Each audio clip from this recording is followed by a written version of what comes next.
Over the years, skateboard companies have gone above and beyond when designing deck graphics. These companies had the philosophy that no publicity was bad publicity. From ripping off companies that were way too big to handle, to packaging cigarettes, yes, cigarettes, with their decks. I'm going to show you 10 decks that got skateboard companies into big trouble with corporations, parents, and media. Right, first up is the Eat, Shit, and Die series by Anti-Hero. This series featured Kentucky Fried Children, Crap in the Box, Taco Hell, and my personal favorite, McDogballs. These, according to Danny Brown of doskateboarding.com, were, quote, blatant ripoffs, unquote, of fast food chains that we all know. The second is the Cease and Desist series by DGK. These feature ripoffs of Burger King, which is done multiple times in the past, Disney, which as you will see has been done many, many times, MasterCard, Dole for some reason, McDonald's, and NASA of all things. Of course, as you can guess by the title of this series, they were really trying to get in trouble, and they did. The end result of this is pretty obvious. They were sent cease and desist by every one of these companies. Third is the Beauty and the Beast deck by Blind. So Blind made this deck that features the Beauty and the Beast in a very unsavory position. This got Blind sent threats of cease and desist, and these were eventually pulled from stores and banned from sale. Number 4 is the Sheffy board by Plan B. This board is an obvious ripoff of the Jungle Book, and it got Plan B sent a cease and desist from Disney. Number 5 is the Nose Face board by Anti-Hero.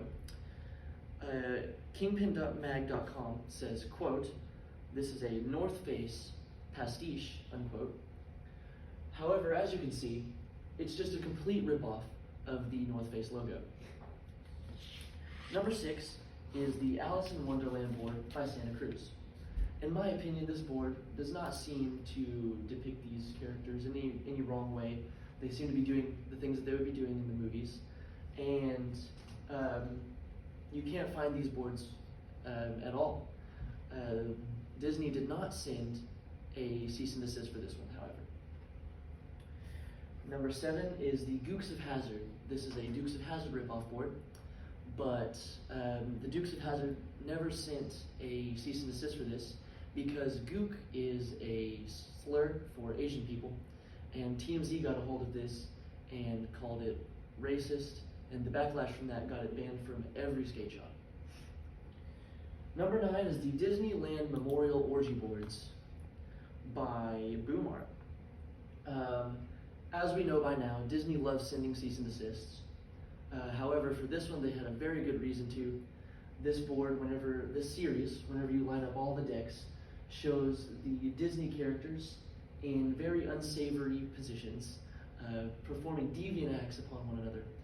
And Disney, of course, didn't like their beloved characters that made them a ton of money depicted in this light. So they sent Boom Art a cease and desist for this series.